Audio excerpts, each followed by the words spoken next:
Hello and welcome to Soul Family Chat. I'm Guy, and Soul Family Chat is where we explore new possibilities for life on Earth.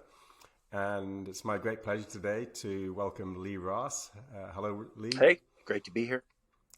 Yeah, great to have Lee here. Lee's an old friend. Lee is a screenwriter and producer. He's written and produced over half a dozen short films and two feature films, and he's had an amazing kind of creative career, including being the lead clown in Cirque du Soleil, which is pretty amazing.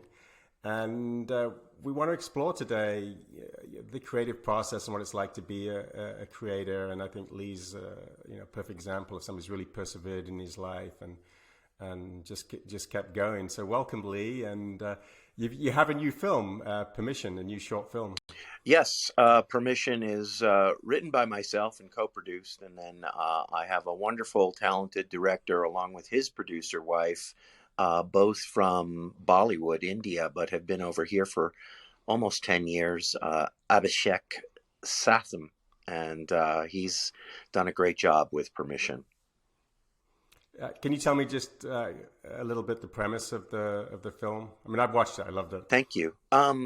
So Permission is basically about a husband and wife who are navigating their own relationship around the loss and miscarriage of a child, and how they use art and therapy and dance, of all things, to rekindle the love of life and the um, spirit of life perseveres, and let's make have a try at another baby.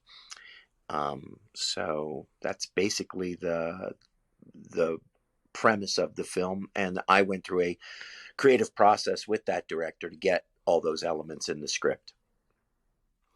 And there's a character, a therapist, a counselor that plays a key role in the movie. Yeah, it was great to have a African American therapist role, and he uses the metaphor of a yo-yo to get our lead male character Duncan, who oddly that's the brand of the yo-yo as well.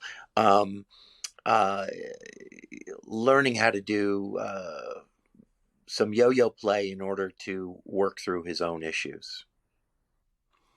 Sure, and I mean, I know you're passionate about relationship and about learning about relationship and understanding relationship. And so, is there some experience in your life that you put into this movie, and also, like I say, the role of the therapist? That hey, that's something that's important. That's something people can do to get a help along. Yeah, I feel like that character just wrote itself. It was almost like a more of an internal dialogue for me. I've been through coaching and therapy and different modalities over the years, and it just felt very natural to write that character in terms of the traditional psychotherapist office, and particularly we're uh, in the film we're experiencing their first visit as a couple, couples counseling. So it's his preamble to working together, and so yeah, I felt like it brought some of my own uh, thoughts on the matter. Yeah. Great, and you're currently living in a small town in Colorado, Salida, and you worked on the script and created the film from there. So how long was the process of creating this film? The script took a couple of months after refining and refining, and then it was delivered. And it only came in around 14 pages or 12 pages. It's a short, and it's challenging to always get as much as you can into a short film, um, and have depth and have it go somewhere. But after delivering the script, there was a lot of the production process and finding the locations. It was actually reverse engineered a little bit. Abhishek came to me with a couple of the locations that he was already having secured, such as a co-working space, a wonderful therapist office in a classic building. And then there were a couple of other things that were cheated, so to speak, in the film world. So, and then we shot. It took only 3 days to shoot the whole thing. So, Wow. So, I mean, you do this. You write films and produce films, but you also do things to make a living. And I think a lot of people are in that position. And I really admire that with you, that you keep going and you create these projects. So can you talk to that? I mean, I think many people are in that space where they're a creator, they're creating stuff. I mean, I do my podcast, I do my photography. It doesn't pay the bills for me, but I do it because I want to do it. How do you keep going and persevere when it's not something that is necessarily bringing those rewards that society recognizes in terms of sort of material reward and so forth? yeah, even with my, I would, successes or minor successes in the film world, it still is all about my own motivation to and perseverance around telling stories and finding inventive ways to tell those stories, working with other people collaboratively, where you don't exactly know where the end result is going to end up, but you have to trust that creative spirit that everybody's coming to the table with, hopefully. And so a lot of the time I'm thinking about the strategy of it all more than the end result. It's the journey, not the destination.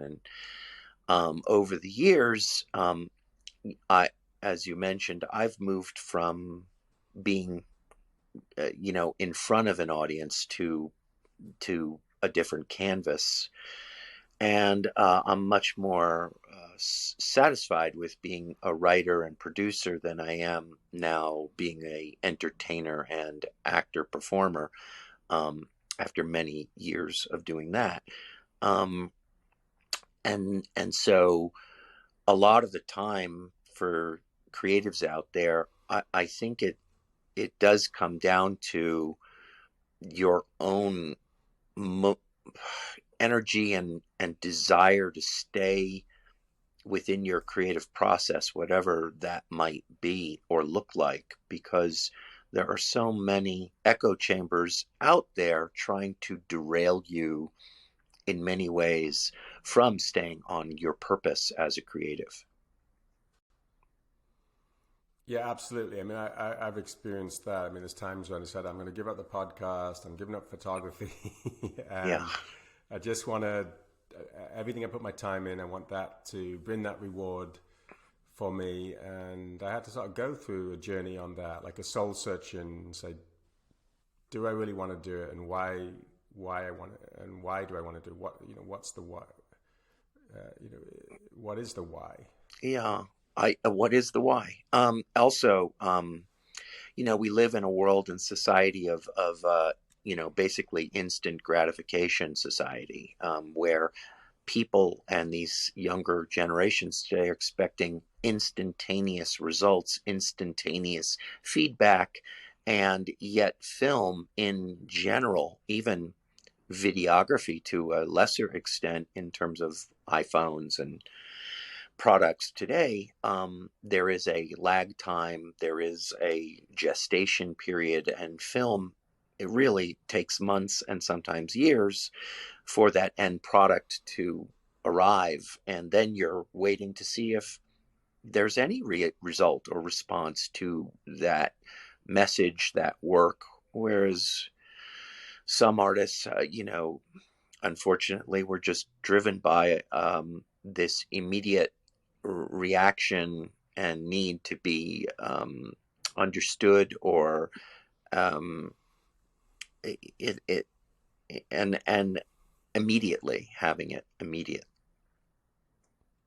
Sure, and we're bombarded with examples of people that made it big when they were young, had big breakthroughs kind of earlier in their career, and I think that's that creates a deceiving picture for most people.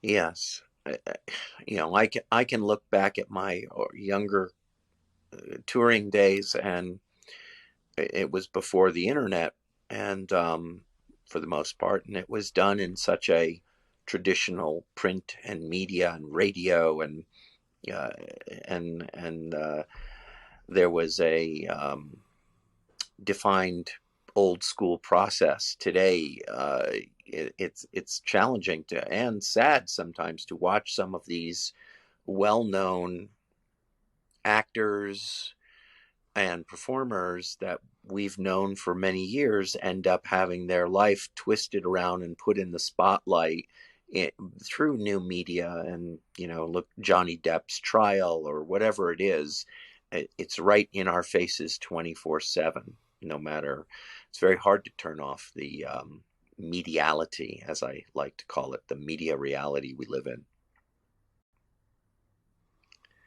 So, can you talk about your early journey? You started out as a mime artist, and then you went on to be a clown, and you're the lead clown in the Cirque du Soleil. How do you pronounce that show? Saltimbanco? Saltimbanco, yeah, Saltimbanco, Saltimbanco. yeah. That's Yeah, their yeah, one of their oldest shows. yeah, yeah. And so, how long were you in that show for? That total time was 3.5 years of working with Cirque du Soleil, from moving to Montreal in order to paper train and reboot an older show. It was the first time they had recast and used a new director to revamp an older show, the oldest touring show. It was the most simple show, their first big touring show in the early 90s. Saltimbanco paved the way for Cirque du Soleil to become the enormous entity of entertainment, basically the Disney of Canada. Um, and I was lucky enough to get normally two different roles that are for two different performers. I was lucky enough to combine those two roles and replace one of the great artists of Cirque du Soleil. His name's René Bazinet. And I knew René in mime school on the streets of Paris. So basically, I discovered the art form of mime back in the 70s, when jokes were like, you go to San Francisco and you get attacked by a mime. It was a very old joke, but there was a time in the United States and really worldwide, not just Marcel Marceau, but the political theater and theater companies were mime ensembles. And I discovered mime when I was basically 12 years old. My camp counselor was a mime, and during a performance at a camp evening, I thought, oh my God, this is a superpower. That's what I actually thought. I thought, how is it possible? These illusions and these making the invisible visible. It's like a superhero. And I came back to my family, and I, said, I've got to be a mime. And my parents quickly enrolled me in therapy. Just kidding. And I started classes at the Richard Morris Mime Theater Company in Lower Manhattan back in somewhere around those Star Wars years of 77, 78. And then by 1979, 1980, I got into the High School of the Performing Arts, the original Fame school. Now that's so old and now, but Jennifer Aniston was a couple of years behind me, Adrian Brody, and I was known in high school as the mime guy. And that led to street theater. So I ventured onto 6th Avenue in Manhattan, where I grew up, and eventually the Metropolitan Museum of Art. But I was also doing stand-up comedy at the time. So I was a prop comic and would use mime a little bit in my stand-up, and that led to going to Paris, studying there, street performing further, and eventually, as I look back, writing comedy and writing routines, it forced me to become my own marketeer. So I had to write the copy and design the posters as I was touring to fringe theater events. And I moved to Australia, where I was a well-known Jewish neurotic New Yorker down under. Basically, I was a stand-up comic doing TV and things in my 20s. And then it took a long time to get to Cirque du Soleil. It really wasn't something, to just be honest with whoever's listening, I didn't want to join that company. It was purely a job. It was a well-paying job, but it meant giving up my life, my community of artists and friends in, at the time, Boulder, Colorado. And Boulder has a lot of street theater, jugglers, creativity. Now it's more of a tech city. But at the time, I was very happy there. So it was very challenging to accept that role and move to Montreal to get that show going. I will say that Cirque du Soleil is not the easiest company, even though it has filed for bankruptcy and be revived, and and COVID and all the other things 20 something years ago. It was a juggernaut of a company to be in. So I was very lucky to be in that world at a good time and work with the company and go tour Australia and Asia and Singapore, Hong Kong, Japan. So I would, it was a great run. I was also very glad to leave the job and leave it behind and move on to my filmmaking career. Well, it sounds like an amazing journey. I mean, just the travel and being in all these different countries and. Yeah, Cirque du Soleil, for me, you think it's going to be a fantastic thing. And for the first year, it's all new. And after 6 months of living in Montreal and having a great apartment, it was a lot of fun until you realize you're in a fish tank with 120 people and you cannot leave. And when they say the show must go on, you bet your life the show is going to go on with you. Or if you're injured, the company itself, at least at that time, used a lot of negative reinforcement to get results with their performers. And after a while, you really start to go, after 500 shows, you're just like, you chop wood, carry water. Just, it became a kind of prison almost, even though you think this is so great. With 1 day off per week, 10 shows a week, moving from city to city. You get 2 bags, and you're forced to live with someone as roommates who you may not know. I was lucky enough personally to negotiate a contract where I had my own room or apartment or whatever per city. There was no way I would accept a job without my privacy. But if you're Russian or Chinese or you're a Quebec artist, often people were forced to be roommates, whether you got along or not. So,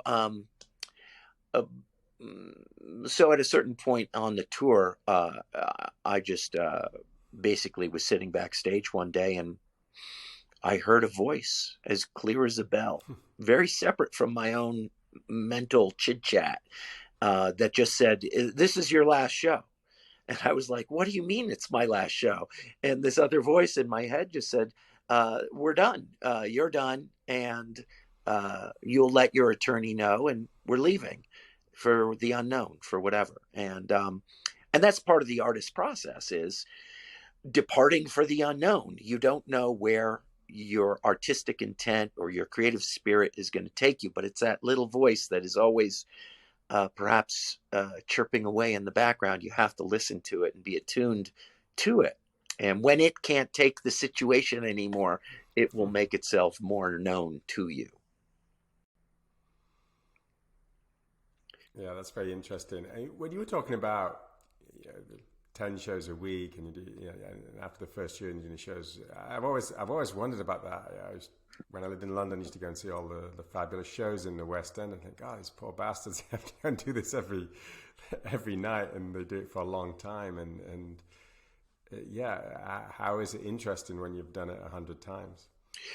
Well, I mean, this is a slightly, this is information that most people don't know, but um, when we roll into a city, there is the house troupe in the show, which is about 20 something.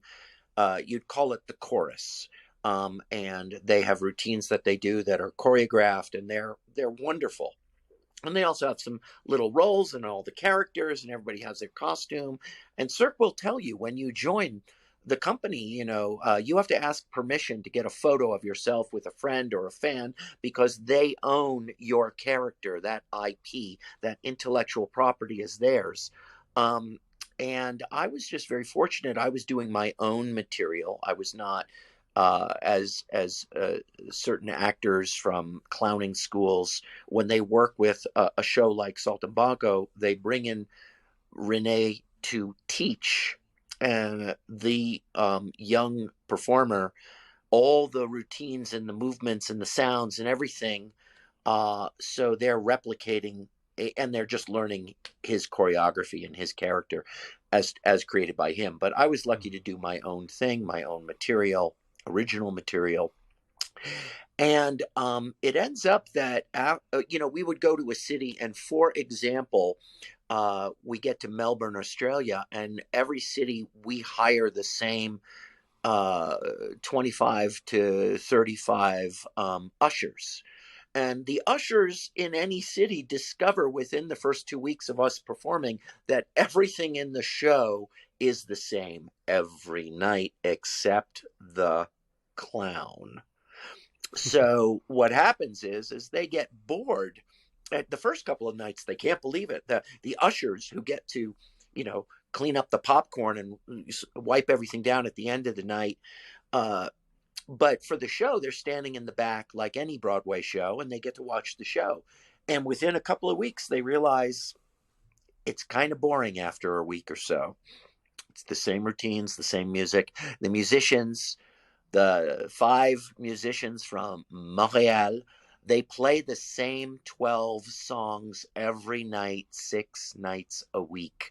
And for the musicians who are creative, all they want to do is play real music. So on their one day off, oftentimes they would find musicians in the jazz or in whatever area they played in, and they would have jams just to stay alive as artists, as musicians. And certain performers would teach workshops sometimes on the day off to get the whole house troupe and all of the different performers doing anything other than the set choreography and the set songs. And because you're in this kind of weird little you're on that little loop, you're running on that hamster wheel inside this juggernaut of a show. Sure. And I mean, let's talk about that for a second.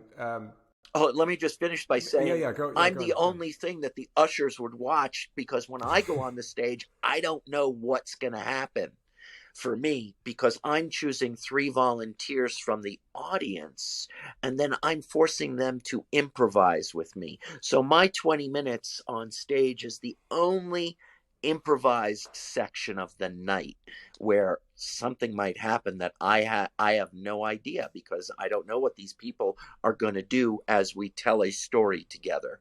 So that was the only interesting part of the evening for many of the people who know the show is the clown is doing something different tonight because of these 3 people.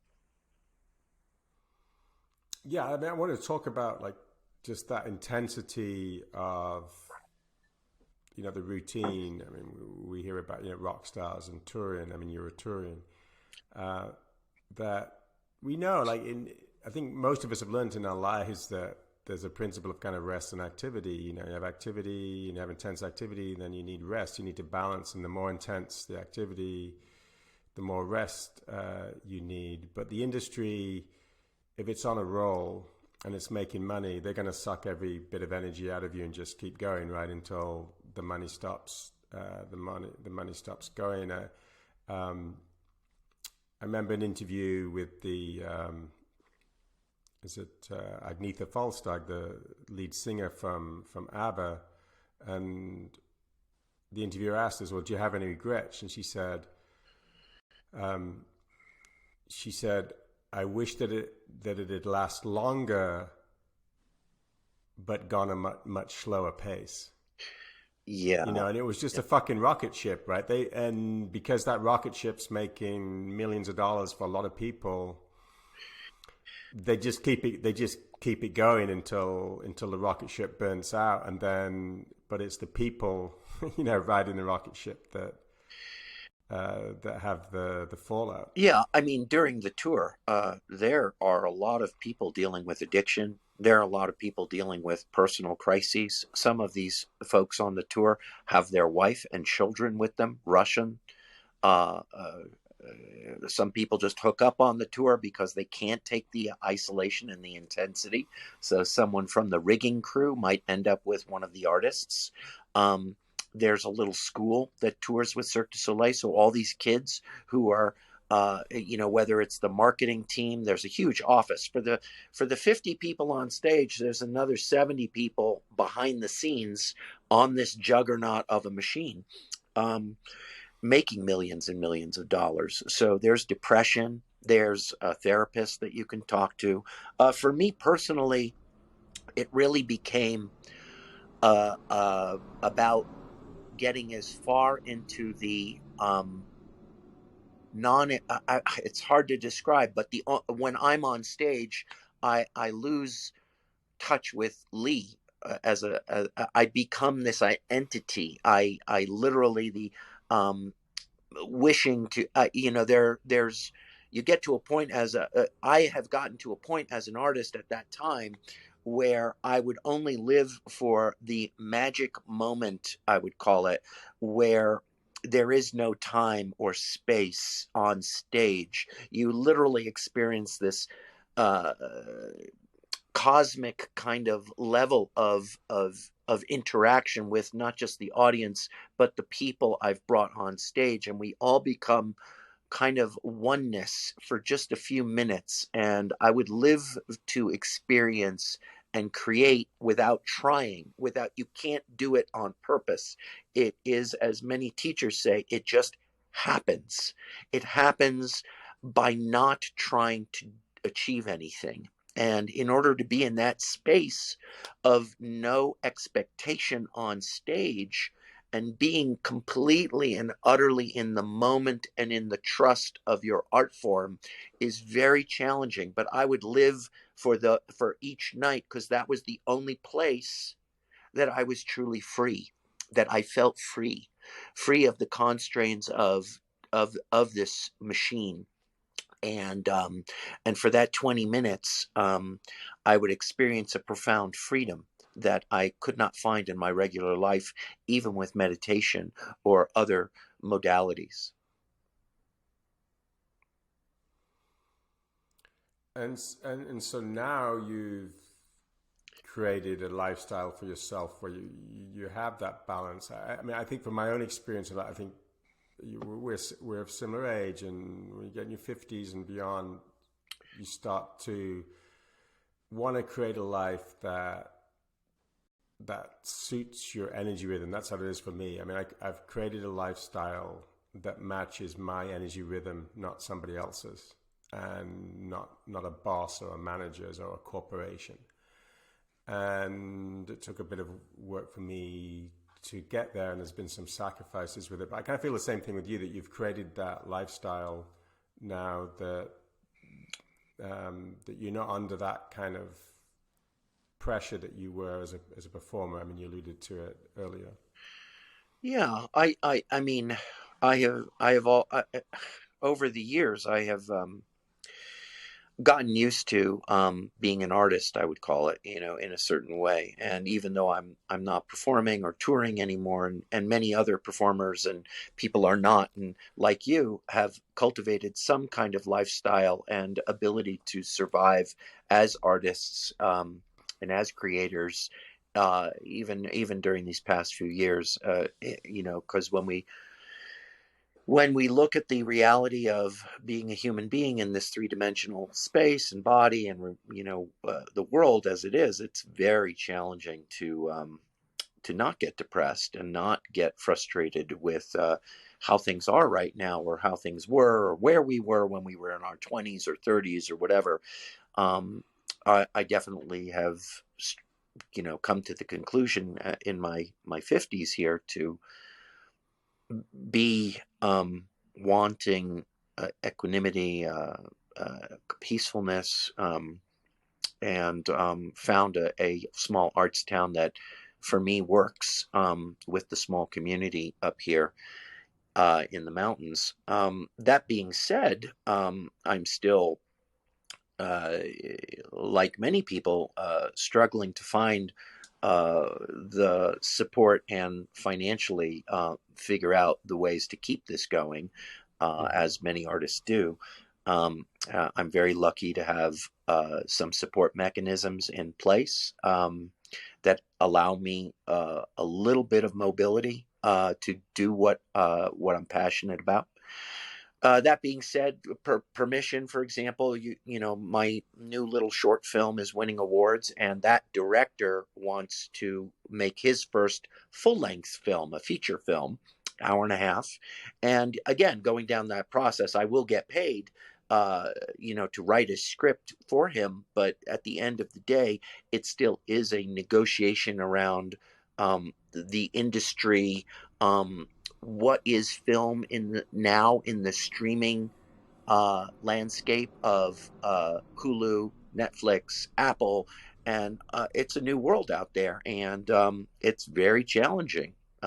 Cancel culture, woke culture, whatever you want to call it, there are many other factors influencing getting an independent film produced, financed, made, and the risk that that's inherent with all that. Yeah, and film's an expensive business. Some of the creative projects I do, they don't cost that much to get into.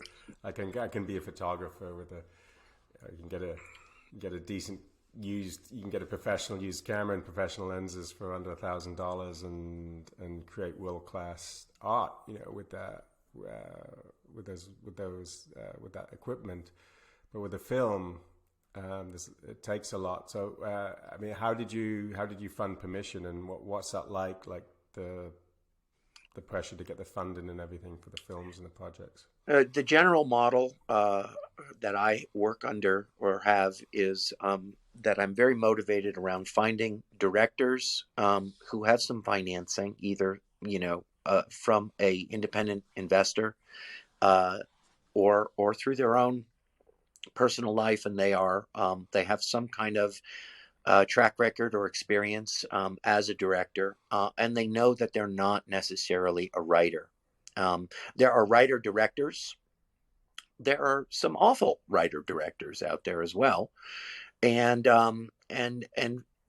as many people say, it's amazing that any movie gets made today and finds an audience of some kind. So I often am looking for or trying to connect with, whether it's at a film festival or otherwise, directors who know that they're seeking a screenwriter to collaborate with who also may have a track record, and therefore they're willing to take the risk of investing or financing a small project in order to get further along. So that's my approach these days. In your where you are, like you just said, it is amazing that so many people have access now to high quality digital cameras, microphones. The fact that the newest iPhone is basically a filmmaking uh, brick sitting there. You can do almost everything on an iPhone now, editing, everything. It's, with a few little bits and pieces. Um, part of me has given up. I'll be honest. I just, whatever is yours will come to you. And Mhm. I left Los Angeles after my producing partner passed of cancer at 35, and that was a big blow. It really put me straight on, like, oh, yeah, you could die at any time. What am I still doing in Hollywood in this game? I've got to get out of here. I've got to get out of Los Angeles and be happy. And oddly enough, I escaped and ended up in a small arts town that you know very well, with a film community there. And so it's taken some work to find my own place, and it still requires grants and applications and other things, and going to little film festivals sometimes. I was just in Colorado Springs for a very small film festival, but it was great to feel the community live and in person again, which is so important to me. I mean, how do you think things are going to transition with arts and the creative process in relationship to, I mean, uh, the global changes that are going on? I mean, you and I talk about this stuff that, we feel that the world is changing rapidly. Many of the power structures are on the verge of collapse. Maybe they're already collapsing. We just haven't seen it, fully manifested. And a lot of centralized power structures. From my perspective, I think they're going to collapse. And we're seeing all across the globe, we're seeing people's resistance to government control, people's resistance to corporate control, and we're seeing the pushback from government and corporations. And particularly in entertainment, we see this centralized control where very few people make all the money, and obviously they control all the networks wherever the content is distributed. Do you have any thoughts about what we might see in the future and what needs to happen? Makes me think of a couple of things. Your comments on where we're going collectively, and not on so many levels.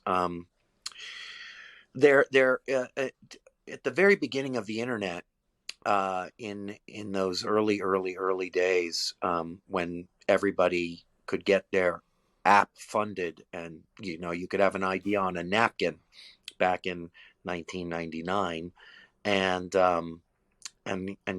it could become a Facebook or whatever back then.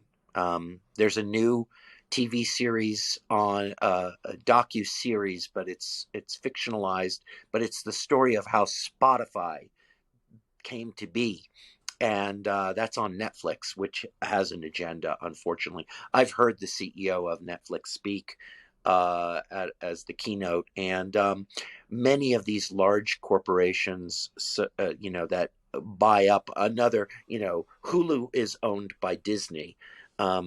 Marvel is owned by Disney. Pixar is owned by Disney, and Disney has a hidden, kind of, there are, this is part of the problem, is that people who want original content that speaks to them, they can't find it because the corporatism and the sublimated agenda of some of these enormous companies just push the envelope in one direction, and people aren't finding satisfaction. That is why so many films or streaming content are disasters.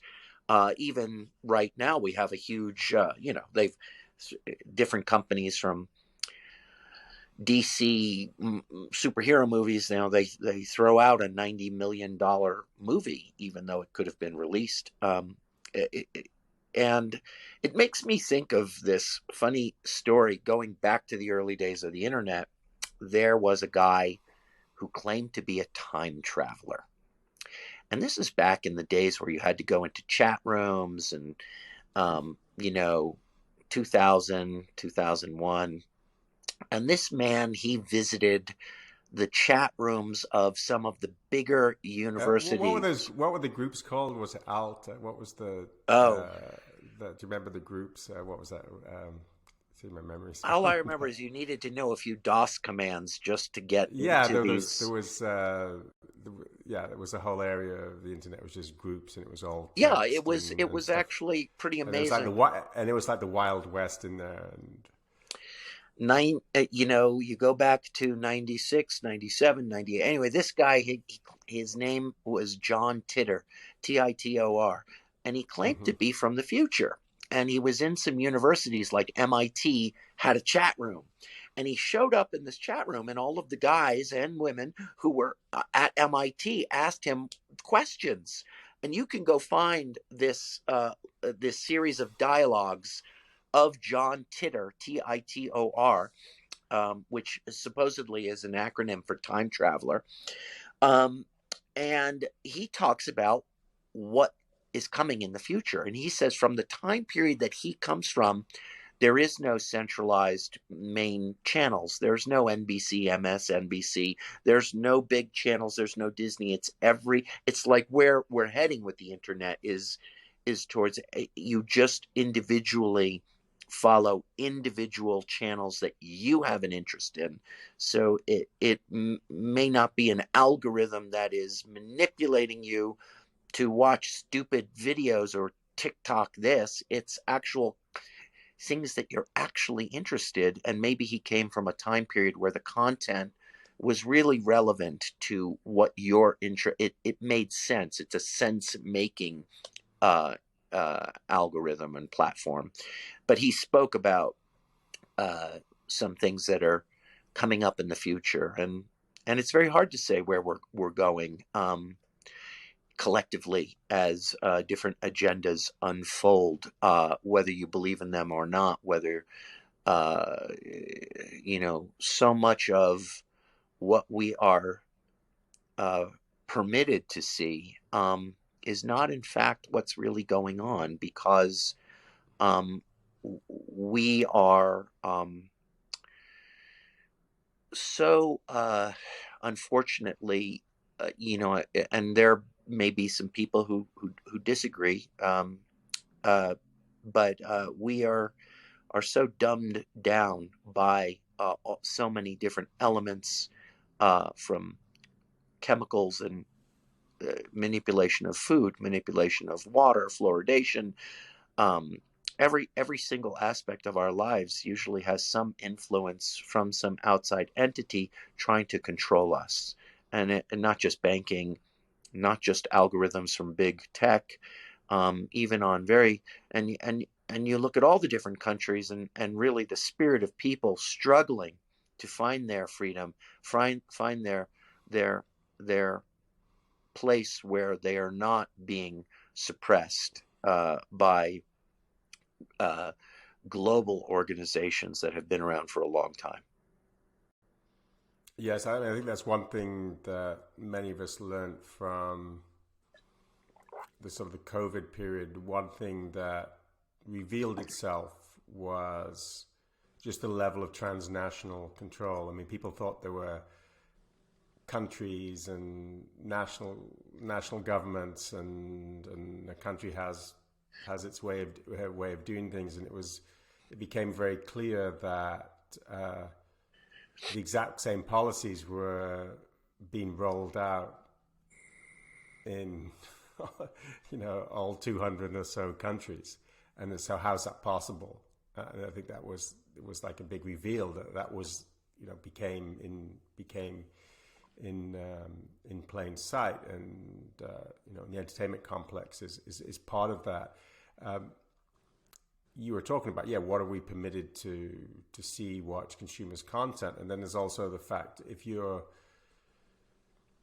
an influencer, if you're famous, the higher you go, the more restrictions there are on you. In a way, like, I'm more free to say what I want to say, and you're more free to say what you want to say than a major star, because there's so much riding riding on it, and it's getting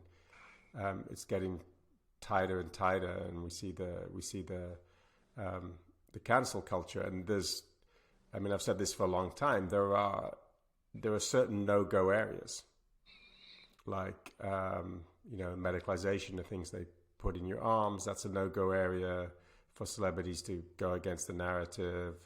Anything to do with who was behind terrorist attacks, that's a no-go. That's a no-go area. Things to do with sex trafficking and things like that.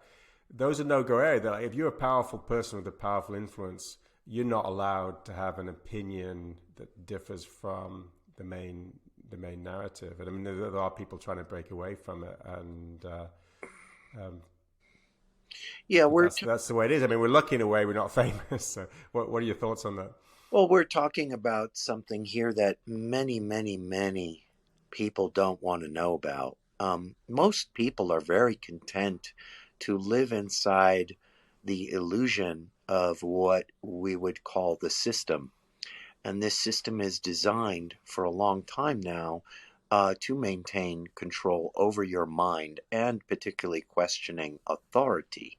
And so you're already speaking about questioning what is going on. And most people don't want to question what is going on a large level. Not just who am I, why am I here, what is my purpose. We are configured and subject to so many things that are not about being human. And there are so many weights and things within this system that keep us so preoccupied with survival that we can't actually ask ourselves, why is it all like this in the first place? How did it get to be to this state we are in? And it doesn't really matter how wealthy you are. If you are an influencer or you are higher up on the food chain, yes, they're going to come after you to maintain the illusion of what is going on. And you need to be part of this, or you're going to become targeted. And there are many, many areas in the medical industry and the entertainment industry, and so many conspiracy theories around why certain people died, or who is part of this system, or and the trickle down effect is it washes ashore in commentary and silly little sound bites that you are allowed to hear, because that keeps you entertained. And that's what they want you to, they meaning this all-pervasive tentacle, system that is designed and works to keep you preoccupied and keep you entertained, as opposed to really questioning what's going on.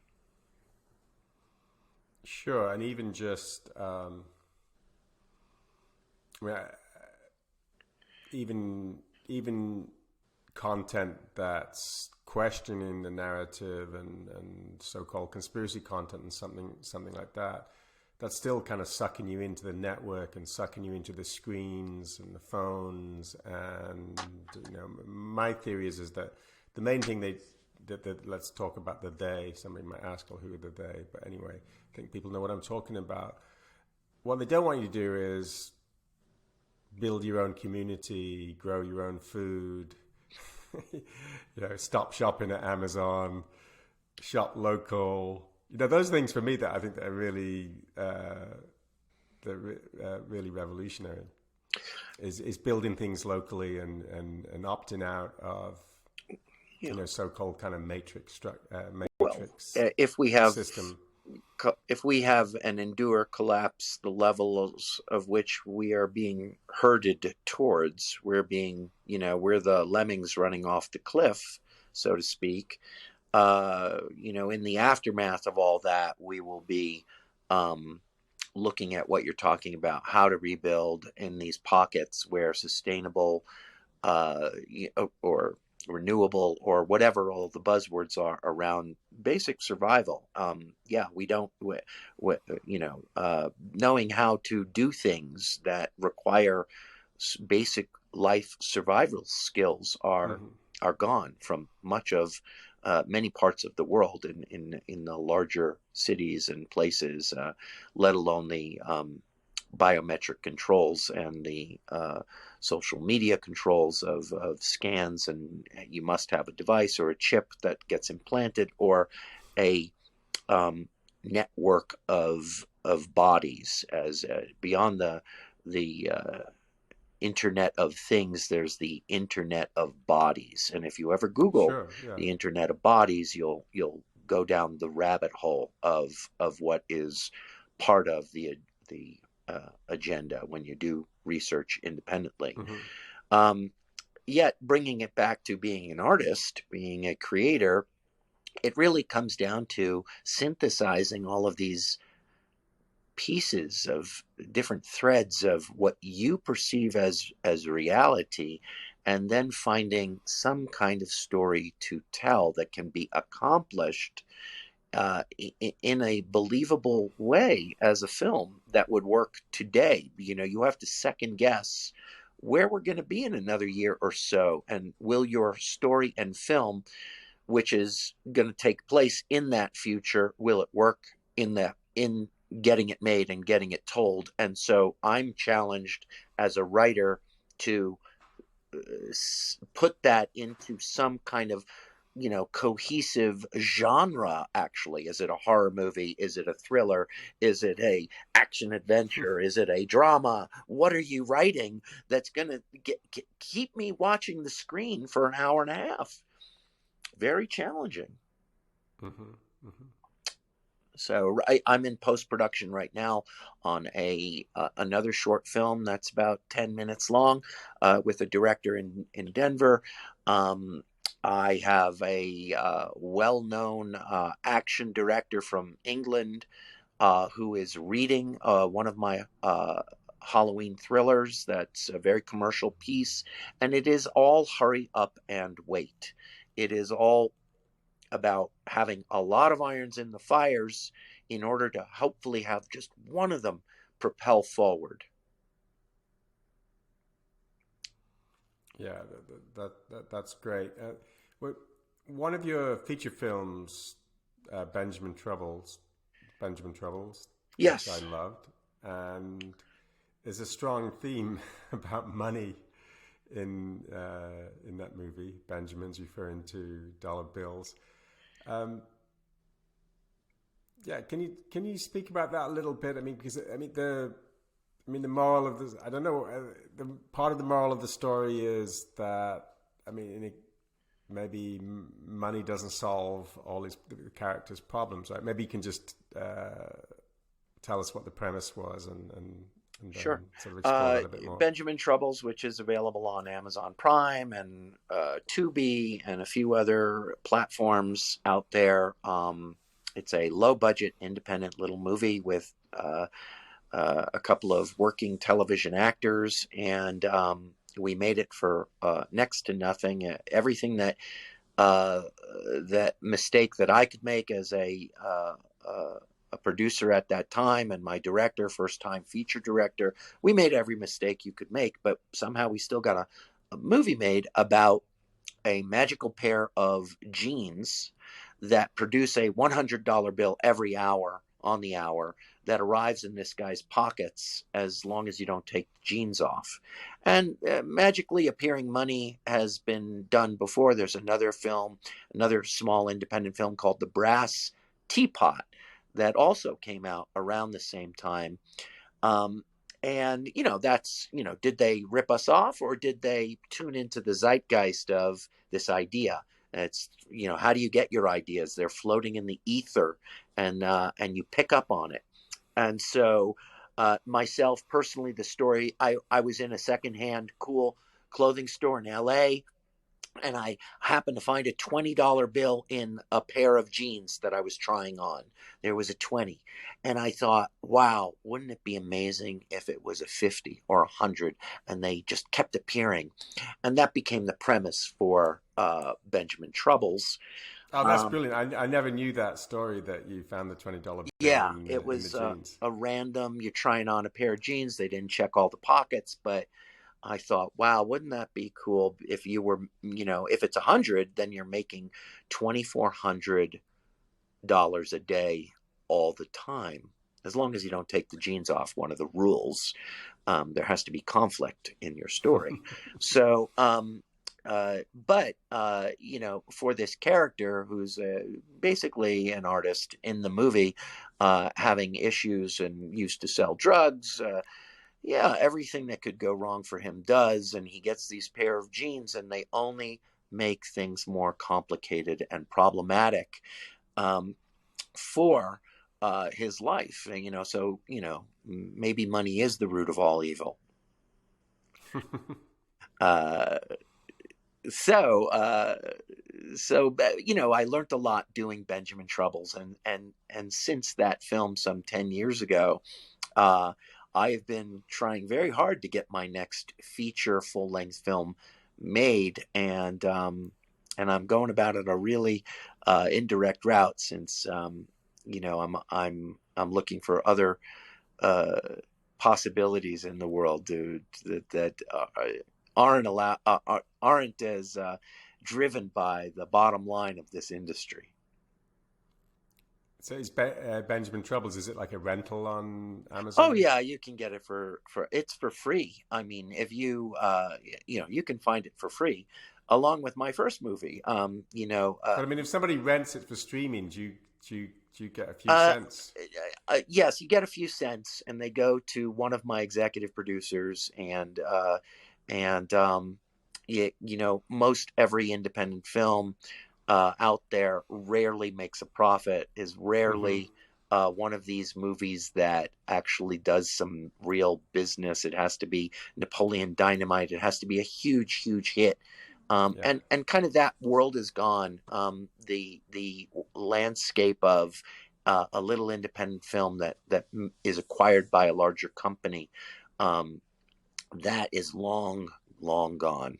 Now it is just up to you as a producer and a director to market and get that thing out there and on a number of streaming platforms on your own, and then produce a marketing campaign and viral campaign that allows enough traction that you actually recoup that Hmm. $250,000 or whatever was spent on that film. I mean, if we look at a pyramid of, say, film, we could look at it music or anything like that. If we look at the pyramid, I mean, what percentage or fraction of a percentage is making people are making money? Like, I don't know, people live There is a completely. formula. There is a formula, and there are a I mean, couple is of it like one less than 1% of well. 1%? Or There's two ways to look at this. There's the entity that makes the film, the business side. Can we recoup what we hmm spent?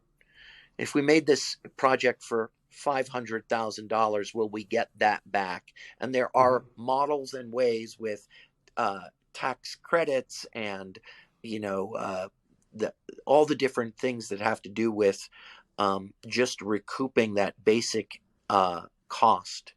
And in the industry, it's called above the line and below the line is how they differentiate what it costs. But in terms of personally making some money, unless you oftentimes are able to sell the project up front or get a deal, a pre-sale, as it's called, possibly with a foreign country, and start recouping that money before it even gets made, then you stand a chance. And that means going to film markets. That means traveling to have. I have a friend of mine out here, and he's a competent director. He's made a couple of features with some names, and he just finished making a movie with Oscar winning actor Judd Hirsch from the TV series Taxi, from Oscar winning movies. Judd Hirsch is in his 80s now, and he got him as the lead, playing Grandpa with another famous actress named Amy Smart. And even though they first shot just those two actors in all their scenes to build a trailer, a special trailer to finance the rest of the movie so they could finish the film with these famous people, it still is a huge, huge gambit with the 800,000 or whatever that they have in investment to now get that movie sold and have its premiere, which is happening at a major film festival in the Midwest coming up next month. Whether it gets a distribution deal from a major streaming platform that will acquire it for 10 times that amount, meaning they'll buy it for about 6 million or 7 million in order to recoup for them, hopefully about 60 million, is worth the gamble. And so that's still sort of, like you say, you get onto a major streaming platform. That's still sort of like breaking through, right, and getting through a certain level in the hierarchy and getting accepted, and you get some distribution. So what about like completely alternative ways? Like I watched this YouTube channel, Mary Spender. She's a musician and a YouTuber, really, and she talks a lot about the creative process. And she was talking about how the theory of 1,000 fans really influenced her, and she met with a lot of record producers and stuff, and somebody recommended that to her rather than try to get the record deal and go that way, just to create her own content and build 1,000 fans. And I mean, she's very talented. She's a talented musician, but she's a very talented filmmaker as well. And I don't know, she has 500,000 people, I think, subscribers maybe on YouTube. So she's sort of taken the alternative route. How is it with film? Everybody writes their first script and thinks they're gonna go make $1 million, and people still believe that they can sell a screenplay, which and there are still some people out there who work very hard and very young and play the game, and and they get some kind of representation, and if they're lucky, their stuff gets turned into a series or made. That's very rare. Hollywood is very incestuous. Lots of nepotism, lots of politics in Hollywood. And if you're willing to play that game and you want to go out there and do that, maybe you're lucky to get on a series or get in the writer's room, as it's called. And you're one of 7 or 8 writers at a table with a showrunner or two. And then you are on, She-Hulk or Rings of Power, which have both been destroyed and decimated by the fans because they are, woke pieces of garbage attending to an agenda. At the same time, these writers are insanely proud that they got paid to write on a TV series. Right. And, at the end of the day, if you don't have a face, a director in London who's looking at one of my projects, he gets one face, maybe 2 if he's lucky, who are not A-list, and it doesn't mean even with bigger, that's the old model. The old model is you get a couple of big names and then you're a success. But actually, just last week, there was a movie called by a famous filmmaker named David O. Russell, and this movie is called Amsterdam. And Amsterdam is a huge flop, made for $100 million or whatever. Yeah. It is a huge, huge loss, and nobody can say why, because it has every big name in that film, and it's a period piece, and it's well made, and yet it is a failure. And then some little movie that nobody knows does real, and it's just Nicolas Cage, and that's it. Yeah. It's a crapshoot. You're crazy to try and do it. Yeah, and also, and it's it's a buyer's market, isn't it? I mean, you see some of these amazing international shows. I mean, that's the only thing I really watch on Netflix's foreign series. But they're Netflix, so everybody's buying the lottery ticket, and then some people, they get lucky and they get into Yeah. Netflix, but it's like everybody's auditioning, right? Everybody's putting their lifeblood into it and then send it Yeah. to those guys, and then they get to pick and choose the cream, um, the cream of the lot, and Netflix doesn't have to pay for the consequences of all the people Yeah. that don't make it, and the music industry. Um, the music industry is the same. I mean, I find those kind of power structures kind of abusive because, um, it's like I say, it's just it's a winner takes all, isn't it? Yeah, I mean, it's very hard to deduce collectively and on a much larger scale. You look at the music industry and Napster and the early days of setting music out there illegally or whatever way where artists are not compensated, but um, everything is becoming free. And this is the interesting part to this puzzle to me, is that not only is content free and movies are free now, just like music, if you have Mm-hmm. a subscription, we don't the we don't want you to actually have the music anymore. We just want you to listen to it and pay a monthly. But even Yeah.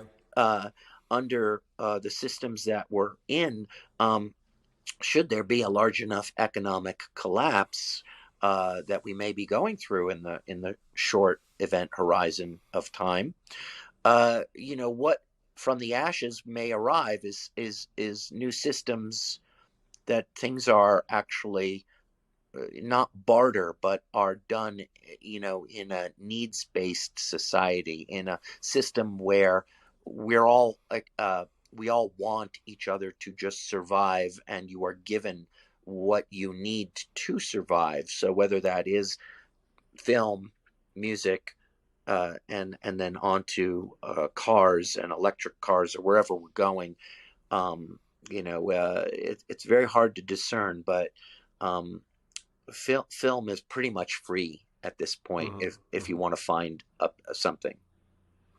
I've been playing with different things and observing different ways of transacting and donation models, for example. I find interesting, and not necessarily like the Patreon model, but the idea that when you put out an offering, like somebody puts out an offering on a live event or webinar or something like that, and it's free or a donation, like nobody's excluded, but if you want to donate, you can, and there's no limit to how much you can donate. So it's from zero to any amount, really. And I've seen some of those models work quite well because there's kind of a curve, right? There's a certain percentage that don't give any. There's a certain percentage that give, a dollar or two, and then there's people that throw in 50 and 100, and you actually get an average. You have 1,000 people at the event, you might get an average of $5 per person because there's kind of a curve, right, between the zeros and the Yeah. tens and the fifties and the hundred. And I find it very interesting because people can donate according to their means. And it's not just content. Like here in Fairfield, we've got a pay-as-you-go vegan soup kitchen right now, and you can give zero, or you can give 5 or 10 or 20, whatever. And I mean, they've got an interesting model. They get food given to them from different businesses in town and what have you, but they're serving 200 vegan meals a week.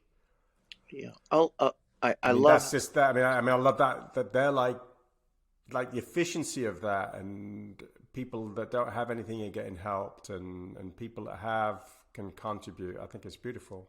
Yeah, it is beautiful. I love the whole idea of how we perceive value is, and what has meaning and value and importance in our lives, and reascribing and redefining that is, I think, what you're speaking to. Um, and we could go on and on so Yeah, much yeah. of this, but I really is great to chat about, the staying true to the artist within, and still persevering under all of the different um, forces that are against us at this time. Yeah, thanks, Lee. I mean, it's been absolutely pleasure to talk to you. And you talked when you said that earlier on about the forces that tried to derail us. That really kind of hit me as it's just I know just doing this podcast, there's things that have come up several times that just say that these are really valid excuses just not to do it anymore. Yeah, and you have to work through that. And I think what you've done with your life is truly amazing. I mean, you're an inspiration to me. How you've just kept going and you just keep creating and because you want to create. That's what I see. Just because you want to create, and just well done. And I look forward to seeing what's coming next. Before we go. If you have any final words, and also where can people find your offerings? So my small little, what I call studio or company is called MimeBox, MimeBox, and it's mimebox.net to go to my channel and just watch a few short films or listen to a script get read to you like a book on tape. So mimebox.net. I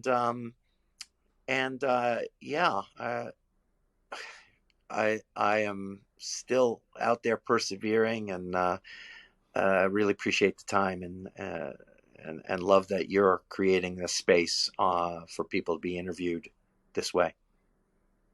Oh, great! And we'll after we say our goodbyes, we'll roll your highlight reel too, so people can see that. We'll put a link to it too, and doing the thing. Well, thank you so much, Lee.